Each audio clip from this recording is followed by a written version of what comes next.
அடுத்து வரும் நிகழ்ச்சியானது ஜாய்ஸ் மேயர் ஊழியங்களின் நண்பர்கள் மற்றும் பங்காளர்களால் தாங்கப்படுகிறது.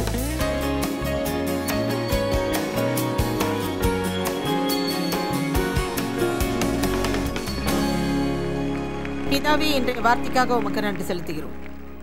உமது வார்த்தையை கனப்படுத்துகிறோம். உமது வார்த்தையை உயர்த்துகிறோம். உமக்கு நன்றி செலுத்துகிறோம் தேவனே. உம்முடைய வார்த்தையின் மூலமாக மக்களின் வாழ்வு மாற்றப்படுவதற்காக நன்றி. இன்று ஒவ்வொரு இருதயத்தையும் திறந்திடும், எல்லா இடையூறுகளையும் விலக்கிடும், எங்களை மாற்றிடும், இயேசுவின் நாமத்தில் ஆமென். இந்த வாரம் தொடர் பிரசங்கத்தை செய்ய இருக்கிறேன். அதைத்தான் நான் அதிகமாக விரும்புகிறேன். ஒரு தலைப்பை எடுத்து அதை முழுவதும் தியானிப்பது. 4 பிரிவுகளை கொண்டிருக்கிறேன். ஆகவே 4 வித்தியாசமான கண்ணோட்டத்தில் பேசுவேன். ஏனென்றால் ஒரு காரியத்தை புரிந்து கொள்ள அதிக நேரம் ஒதுக்க வேண்டும் என்பதை நான் நம்புகிறேன். சில வேளைகளில் நான் 4 வெவ்வேறு தலைப்புகளில் பேசுவதும் உண்டு. ஆனால் அது என்னிடம் அபூர்வமாக இருக்கும். ஏனென்றால் நான் ஒரு போதகர், சிலவற்றை ஆராய்ந்து கற்றுக் கொடுக்க விரும்புகிறேன். ஆக இன்றைக்கு நான் கடிந்து கொள்ளுதலை குறித்து பேச இருக்கிறேன். அநேகருக்கு கடிந்து கொள்ளுதல் விருப்பமற்ற ஒன்றாகும். சிலர் கடிந்து கொள்ளுதலை கடினமாக நினைக்கிறார்கள்.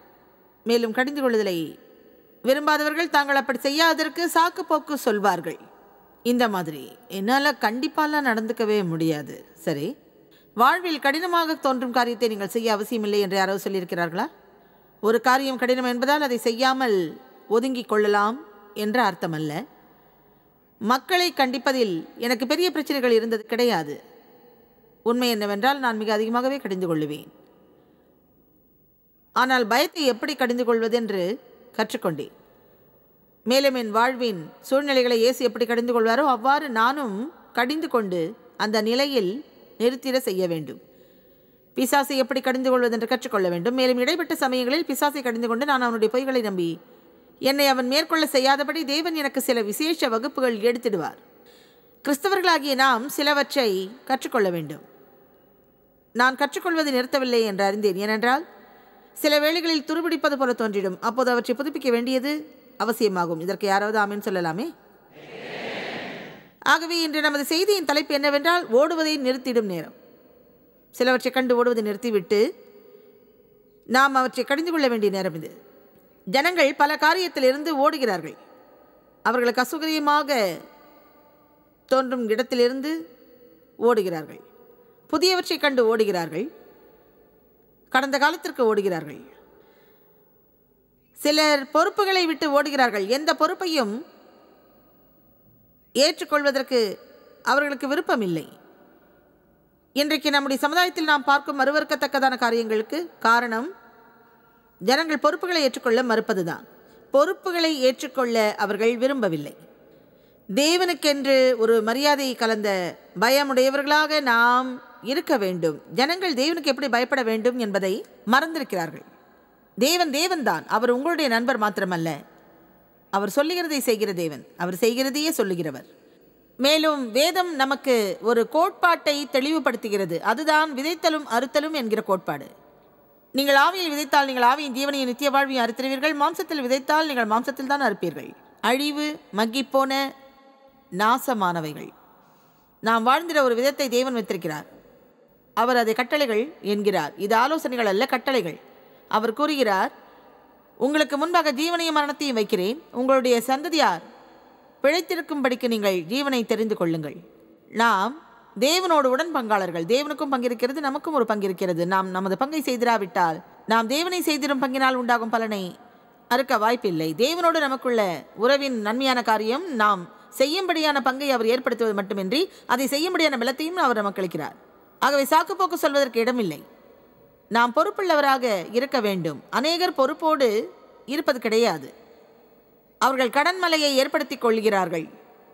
மேலும் அது அவர்களுக்கு திராணிக்கு அதிகமாக தலைக்கு மேல் போகும்போது அவர்கள் எல்லாவற்றையும் இழுத்துவிட்டு முதலிலிருந்து மறுபடியும் துவங்குகிறார்கள். அது மக்களிடம் மாத்திரமல்லாமல் தொழில்களிலும் நடக்கிறதாய் உள்ளது. என் வாழ்வில் நானும் ஒரு கட்டத்தில் இப்படி இருந்தேன். நான் முதலில் ஒரு திருமணம் செய்தேன். யாரும் என்னை வேண்டாம் என்று நினைப்பார்கள் என்று அப்போது எண்ணியிருந்தேன். அவர் அதிக பில்களை சேர்த்து வைத்திருந்தார். அவர் என்னை விட்டு போய்விட்டார். இருப்பினும் அவர்கள் அந்த பில்களை கட்டி முடிக்க வேண்டும் என்று இன்னமும் பில்களை அதிகப்படுத்திக் கொண்டிருந்தார்கள். உண்மையில் நான் 19 வயதுடையவளாக இருந்தபோது அனைத்தையும் இழந்தவளானேன். எனக்கு தேர்ந்தெடுக்கும் வல்லமை உண்டு என்பதை அறியாத நாட்களும் உண்டு. ஆயினும் எந்த வழியும் இல்லாத போல தோன்றிடும் காரியங்கள் நிறைந்த சூழல் எப்போதாவது வந்திடும் நிலை மாறி அது அன்றாட நிகழ்ந்திடும் செயலாக இன்றைக்கு மாறி வருகிறது. அப்படிப்பட்ட வாழ்க்கை வாழ்வதை நிறுத்த வேண்டும். நாம் பொறுப்புடன் இருந்து தேவன் கூறுகிறவற்றை செய்கிறவர்களாக இருக்க வேண்டும். புதிதாக வாசலில் கட்டப்பட்டிருக்கும் கன்றை போல என்னை வெறித்து பார்ப்பதை விட்டுவிட்டு வேறு எதையாவது செய்கிறீர்களா?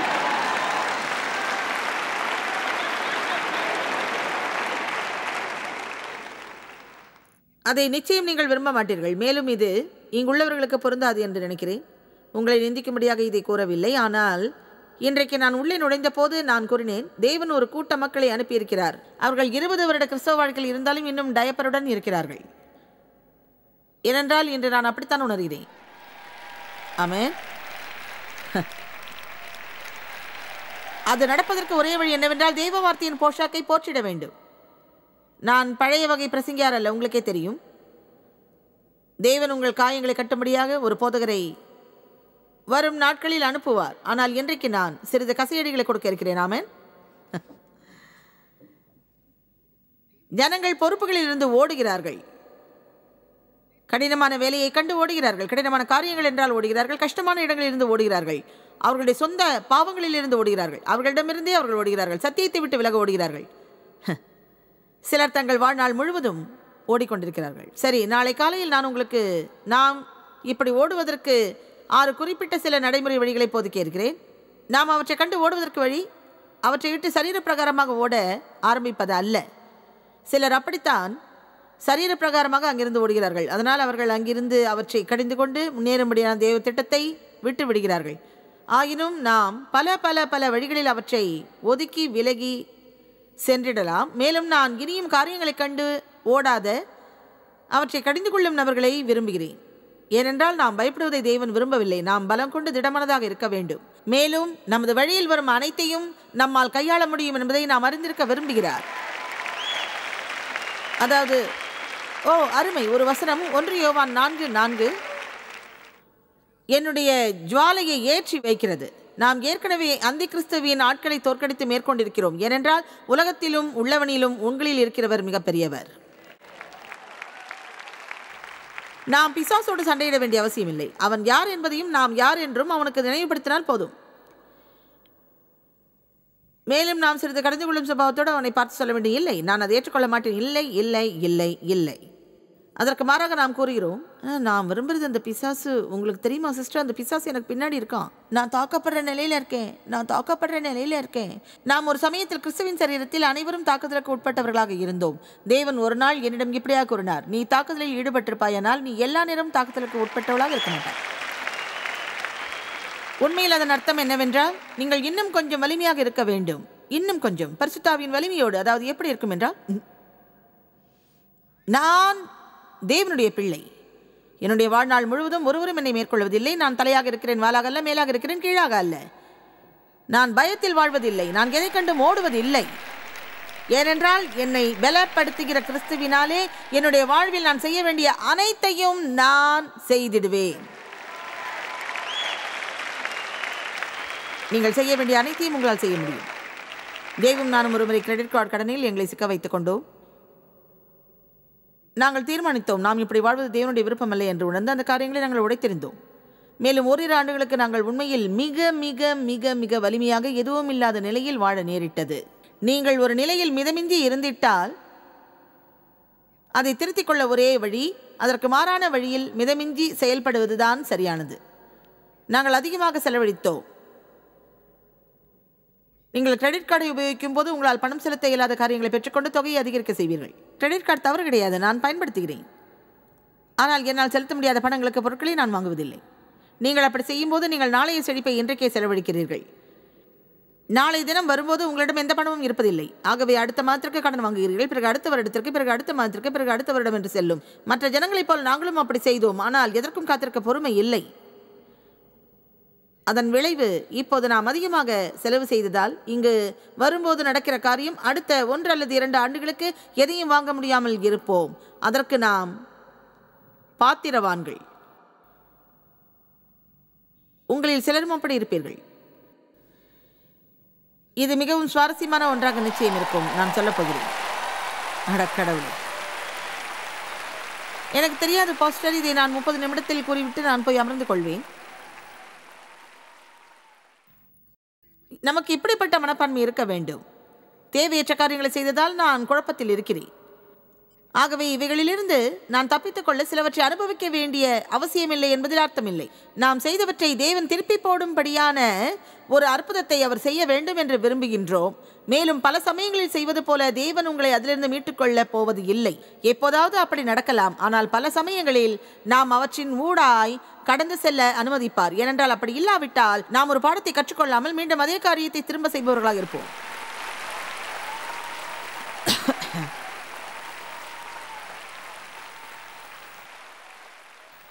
ஆகவே ஓடுவதை நாம் நிறுத்த வேண்டும்.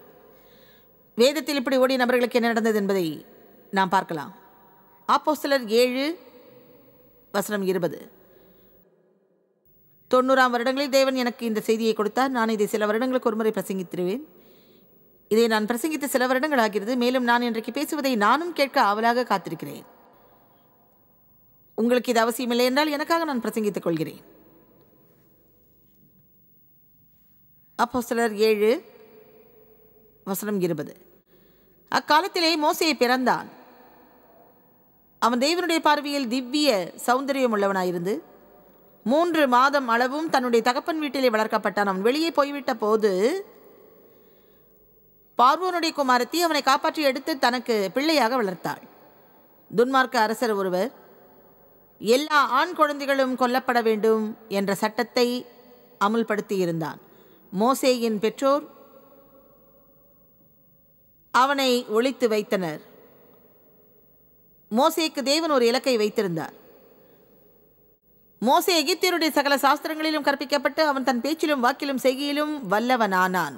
மேலும் அவன் 40 வயதுள்ளவனான போது இஸ்ரவேல் புத்திரராகிய தனது சகோதரர்களை சந்திக்கும்படி அவன் இருதயத்தில் எண்ணம் உண்டாயிற்று. அவர்களுக்கு உதவிட அவர்களை பராமரித்திட நினைத்தான். மோசேக்கு நல்ல இருதயம் இருந்தது. அவன் ஜனங்களுக்கு உதவிட விரும்பினான். அப்பொழுது அவர்களில் ஒருவன் அநியாயமாய் நடத்தப்படுகிறதை அவன் கண்டு அவனுக்கு துணை நின்று எகிப்தியனை வெட்டி துன்பப்பட்டவனுக்கு அவன் நியாயம் செய்தான். ஒன்று கூறுகிறேன், அதாவது அவனை அப்படி செய்யுமாறு தேவன் ஒருபோதும் கூறவில்லை. அவன் அந்த காரியங்களை தன் கரத்தில் எடுத்துக்கொண்டான். அவன் மக்களுக்கு உதவ விரும்பினான். இந்த காயப்பட்ட மக்கள் விடுதலை அடைய வேண்டும் என்று விரும்பினான். ஆனால் அவன் தேவனுடைய வேலைக்காகவும் வழிக்காகவும் காத்திருக்கவில்லை. தேவன் அவன் வாழ்வில் ஒரு அழைப்பை வைத்திருந்தார். ஆனால் அவன் முதலில் தன் வாழ்வில் நொறுக்கப்பட்ட நிலையை அடைய வேண்டும். அப்படி என்றால் என்ன என்பதை புரிந்து கொள்ளாவிட்டால் அதை கற்றுக்கொள்ள வேண்டும். நொறுக்கப்படுதல் என்றால் ஏதோ கேவலமான பயமுறுத்தும் வார்த்தை அல்ல. சரியான இடத்தில் நொறுக்கப்படுவது என்பது உங்கள் வாழ்வில் நிகழும் மிக அழகான காரியமாகும். ஆமென். பரவாயில்ல, 5 பேர் மட்டும் அந்த வார்த்தையை புரிஞ்சுக்கிட்டாங்க. நான் அற்புதங்களை குறித்து பேசியிருந்தால் உற்சாகமூட்டும் சத்தத்தை கேட்டிருக்கலாம். ஆனால் நான் உங்களுக்கு தயவு செய்கிறேன். அதாவது நான் பிரசங்கிக்கப் போவதை நீங்கள் உங்கள் வாழ்வில் இன்றிலிருந்து 1 மாதத்திற்குள் கற்று பாதாளம் திறவுண்ட நிலைகளில் பயன்படுத்தலாம். ஆமென்.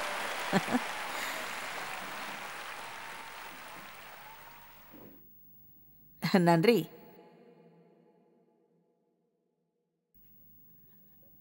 இருபத்தைந்தாம் வசனம். எனக்கு பிடித்த வசனங்களில் இதுவும் ஒன்று. தன்னுடைய கையினாலே தேவன் தங்களுக்கு ரட்சிப்பை தருவார் என்பதை தன்னுடைய சகோதரர்கள் அறிந்து கொள்வார்கள் என்று அவன் நினைத்தான். ஆனால் அவர்களோ அதை அறியவில்லை. ஒன்று சொல்கிறேன், நான் இப்போது செய்பவற்றை செய்திரும்படியாக 1976 தேவன் என்னை அழைத்த போது என்னை கண்டு மக்கள் சந்தோஷப்படவும் என்னை உற்சாகப்படுத்தவும் நான் எதிர்பார்த்தேன். அவர்களுக்கு உதவும்படியாக தேவன் என்னை அழைத்திருக்கிறார் என்பதை அவர்கள் புரிந்து கொள்ள வேண்டும் என்று நினைத்தேன்.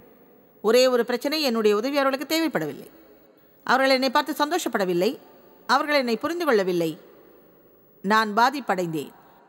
மிகவும் மிகவும் மிகவும் பாதிப்படைந்தேன். ஆனால் இன்று என் வாழ்வில் நடந்த சிறப்பான ஒரு காரியம் அதுவாகத்தான் இருக்க முடியும்.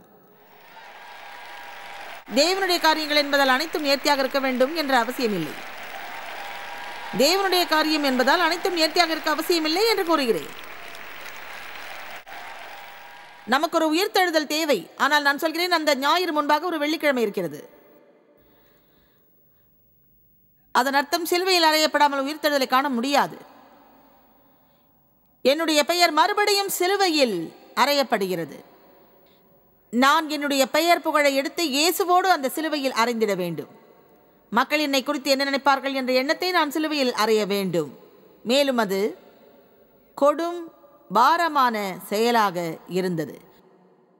ஆனால் நமது வாழ்வில் மற்றவர்களை பிரியப்படுத்தி வாழ்ந்திட அவசியம் இல்லை என்பதை புரிந்து கொள்ளும் வரை நாம் முழுமையான விடுதலையை அனுபவிக்க துவங்க மாட்டோம்.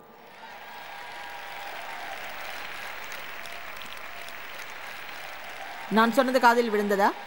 நம்முடைய வாழ்வில் அடுத்தவரை பிரியப்படுத்த முயற்சிக்க அவசியமில்லை என்பதை அறியும் நிலைமையை எட்டாதவரை நமது விடுதலை என்ன என்பதை நான் அறிந்திட துவங்கிடவே இல்லை என்றேன். நீங்கள் விடுதலையோடு இருக்கும்போது, யாரையும் பிரியப்படுத்த நீங்கள் முயற்சிக்காத போது, தேவன் உங்களை செய்ய கூறுகிறவற்றை மாத்திரம் செய்ய முயற்சிப்பவர்களாக இருந்திடுவீர்கள்.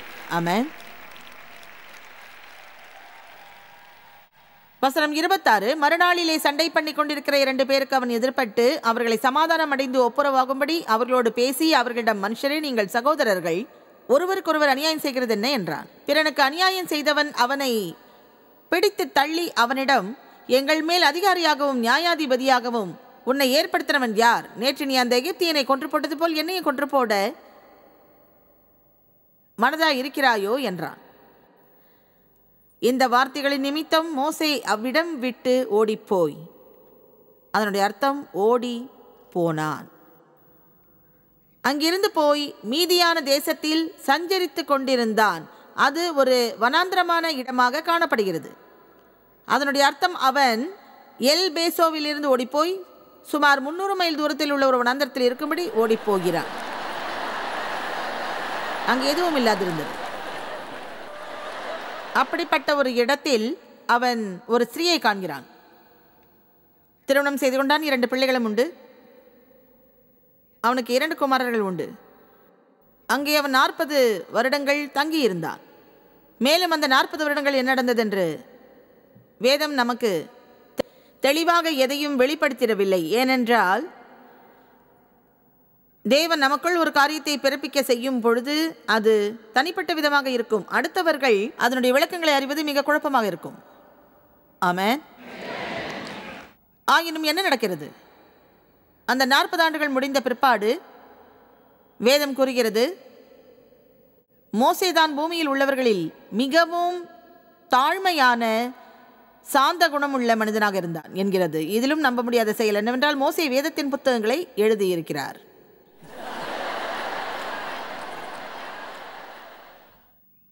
நான் இன்னும் அதை ஆராயவில்லை. எப்படி நீங்கள் தாழ்மையாக சாந்தத்தோடு இருந்து நான் தாழ்மையும் சாந்தமும் உள்ளவன் என்று கூற முடியும்? இந்த சூழ்நிலையில் அவனை தேவன் அழைத்து அவன் 40 ஆண்டுகளுக்கு முன்பாக தான் செய்ய நினைத்த செயலை செய்திரும்படி கூறுகிறார். மேலும் இப்போது அதை செய்வதற்கு அவனுக்கு உடன்பாடு இல்லை. அதனால் தேவன் அவனை வலுக்கட்டாயமாக அங்கு அனுப்பிட நேரிட்டது. ஆனால் நீங்கள் இதை கூர்ந்து கவனிக்க விரும்புகிறேன், ஏனென்றால் இது மிகவும் குறிப்பிடத்தக்க செயல் என்று நினைக்கிறேன். வசனம் 30. 40 வருஷம் சென்ற பின்பு சீனாய் மலையின் வனாந்தரத்திலே கர்த்தருடைய தூதரானவர் முச்செடி எரிகிற அக்னி ஜுவாலியிலே தரிசனமானார். மோசே அந்த தரிசனத்தை கண்டு அதை பார்த்து பிரமிப்படைந்தவனாக அதிசயப்பட்டு அதை உற்று பார்க்கும்படி சமீபித்து வருகையில் கர்த்தருடைய சத்தம் அவனுக்கு நேராக கடந்து வந்தது. அப்போது, நான் உன் முற்பிதாக்களின் தேவனாய் இருக்கிறேன், நான் ஆபிரகாம், ஈசாக்கு, யாக்கோபு என்பவர்களின் தேவன் என்று திருவுளம் பற்றினார். அப்பொழுது மோசே நடுக்கமடைந்தவனாய் கலக்கத்தோடு இருந்து உற்று பார்க்க துணியாமல் இருந்தான். பின்னும் கர்த்தர் அவனை நோக்கி, உன் பாதங்களில் இருக்கும் பாதரட்சிகளை காட்சி போடு, நீ நிற்கிற இடம் பரிசுத்த பூமியாயிருக்கிறது, அது பயபக்திக்குரியது என்று கூறினார். இதை கவனியுங்கள். எகிப்தில் இருக்கிற என் ஜனத்தின் உபத்திரவத்தை நான் பார்த்து அவர்கள் பெருமூச்சை கேட்டு அவர்களின் கூக்குரலை கேட்டு அவர்களை விடுவிக்கும்படிக்கு இறங்கினேன். ஆகவே நீ வா, நான் உன்னை எகிப்திற்கு அனுப்புவேன் என்றார். இதில்தான் என் செய்தி உள்ளது. மேலும் அதை நான் நிரூபித்து காட்டப் போகிறேன். நீங்கள் எதையாவது கண்டு ஓடுகிறீர்களா?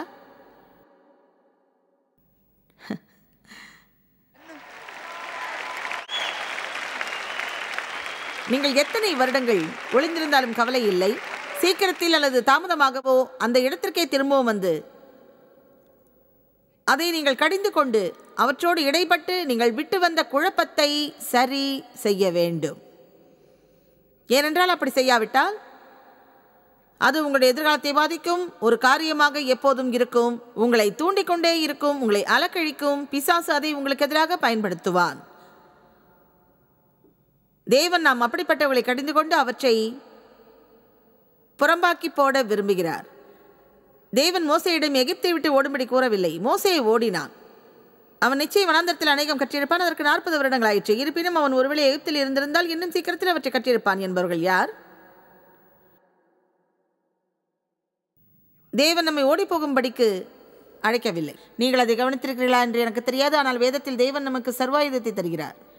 எபேசியர் 6 சர்வாயுதத்தை தருகிறார். அவை அனைத்தும் நமக்கு முன்பாக இருக்க வேண்டியவைகள். உங்களுடைய பின்புறத்திற்கு எந்த ஆயுதமும் இல்லை. அது ஏனென்றால் நீங்கள் எதை கண்டும் ஓடி ஒளிவதை தேவன் ஒருபோதும் விரும்பவில்லை. உங்களுடைய பின்புறத்திற்கு பாதுகாப்பு அவசியம் என்று அவர் நினைக்கவில்லை.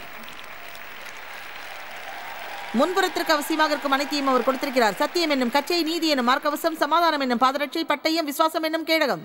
நீங்கள் தேவனுடைய சேனையின் போர் வீரராக வெளியே செல்லும்படிக்கு அவர் விரும்புகிறார். அறிக்கை இடுங்கள், நான் பயப்பட மாட்டேன், ஓடி ஒளிய மாட்டேன்.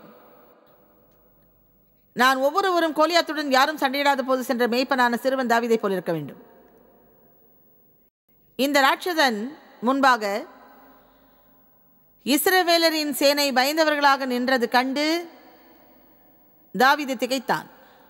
அவன் கோலியாத்தை பார்த்து கூறினான், ஜீவனுள்ள தேவனுடைய சேனையை அவமதிக்க நீ யார்? அவனோட தேவன் இருக்கிறார் என்பதை அறிந்திருந்தான். மேலும் அவன் கவனோடும் 5 கற்களோடும் சென்று அந்த ராட்சதனை கொன்று போட்டான். வேதம் கூறுகிறதை நான் மிகவும் நேசிக்கிறேன். கோலியாத் தாவீதை ஏளனமாக பேசிக் கொண்டிருந்தான். தாவீதோ தேவனுடைய நாமத்தை மட்டுமே உயர்த்தி கொண்டிருந்தான். நீ பட்டயத்தோடும் ஈட்டியோடும் கேடகத்தோடும் அம்போடும் வருகிறாய், ஆனால் நானோ சேனைகளின் கர்த்தராகி தேவனுடைய நாமத்திலே வருகிறேன் என்றான். இன்றைய தினம் உன்னுடைய தலையை நான் உன்னை விட்டு வாங்கி அதை உன் பாளையத்தின் பறவைகளுக்கு பூமியின் மிருகங்களுக்கும் கொடுப்பேன். ஏனென்றால் நான் கர்த்தருடைய நாமத்தினாலே வருகிறேன். அவனோ ஒரு சிறுவனாக இருந்தான், மேய்ப்பனான சிறுவன். அவன் பெரியவன் என்று கூற முடியாது. வாலிபர்களுக்கும் சிறியவனாகவே அவன் இருந்தான். ஆனாலும் அவனுடைய தேவனை அறிந்திருந்தான். நமது தேவனை நாம் அறிந்திருக்கும் போது நாம் எதையும் கண்டு ஓடிப்போக அவசியம் இல்லை. நம்மால் அவற்றுக்கு ஈடு கொடுக்க முடியும் என்றும், அவற்றை சந்திக்க முடியும் என்றும், அவற்றை மேற்கொள்ள முடியும் என்றும் நமக்கு தெரியும். மேலும் வேதம் கூறுகிறது, தாவீது கோலியாத்தை கண்டவுடன் அவன் யுத்த களத்திற்கு நேராக ஓடினான். அவன் ஓடி போகவில்லை, ஆனால் போராடும்படிக்கு அதை நோக்கி ஓடுகிறான். சில காரியங்கள் மறித்து விட்டதாக நாம் நினைத்துக் கொள்கிறோம். கோலியாத் நம்மை மனவிடிய செய்திரும்படி பார்த்து கொண்டிருக்கிறோம். அதனால் நாம் ஓடிப்போகிறோம். நாம் ஆவியின்படி வாழ்வது எப்படி என்பதை கற்றுக்கொள்ள வேண்டும். தேவன் நாம் என்ன செய்யும்படி விரும்புகிறார் என்று அறிந்து அதன்படி செய்யலாம். ஆமென்.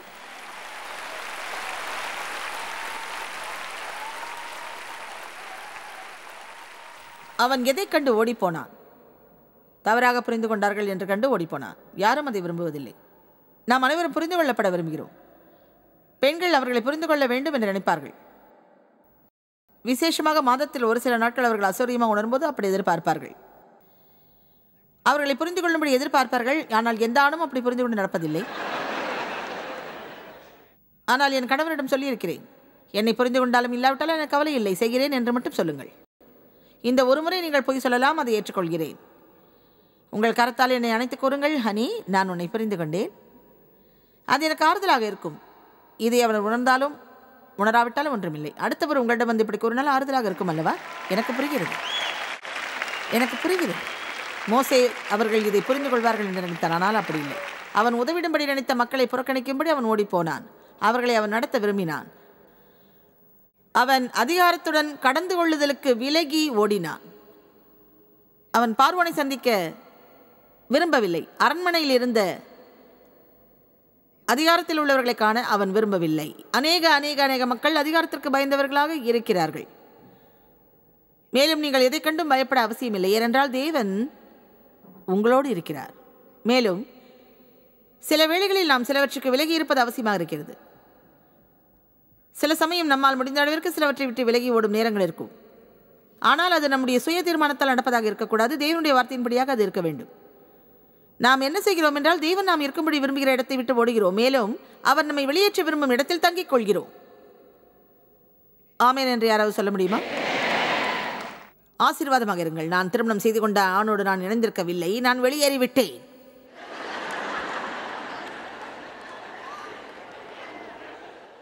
மற்றொரு கோணத்தில் பார்க்கும்போது சில பெண்கள் தங்களை அடிக்கும்படியும் காயப்படுத்தும்படியும் பிள்ளைகளை பலாத்காரம் செய்யும்படி ஆண்களை அனுமதித்து 25 ஆண்டுகளாக அப்படியே இருந்து எங்கும் போகாமல் இருப்பார்கள்.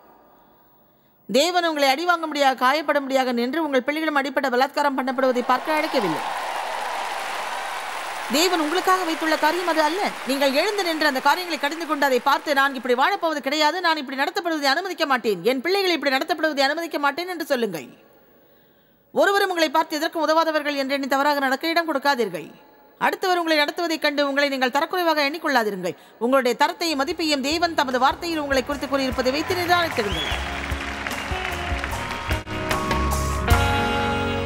நீங்கள் எதை கண்டும் பயப்பட அவசியமில்லை என்பதை உங்களுக்கு நினைவூட்ட விரும்புகிறேன். பயப்படுவது போல உணரலாம், ஆனால் நீங்கள் அச்சத்தோடு இருக்க அவசியமில்லை. அவை இரண்டுக்கும் வித்தியாசம் இருக்கிறது. நாம் பலம் கொண்டவர்களாய் தைரியமாக நம்முடைய பாதையில் வரும் எதையும் சமாளிக்க இயலும். நீங்கள் உங்கள் வீடுகளில் இருந்து இலவசமாக பெற்றுக்கொள்ளலாம். நீங்கள் செய்ய வேண்டிய காரியம் என்னவென்றால், எங்களை தொடர்பு கொண்டு ஜாய்ஸ் மேயர் ஊழியத்தின் பத்திரிகையை பெற விரும்புகிறேன் என்று சொல்லுங்கள். அதன் பெயர் அன்றாடம் வாழ்வில் ஆனந்தம் அடைதல். மறுபடியும் கூறுகிறேன், அது உங்களுக்கு ஆசீர்வாதமாக இருக்கும்.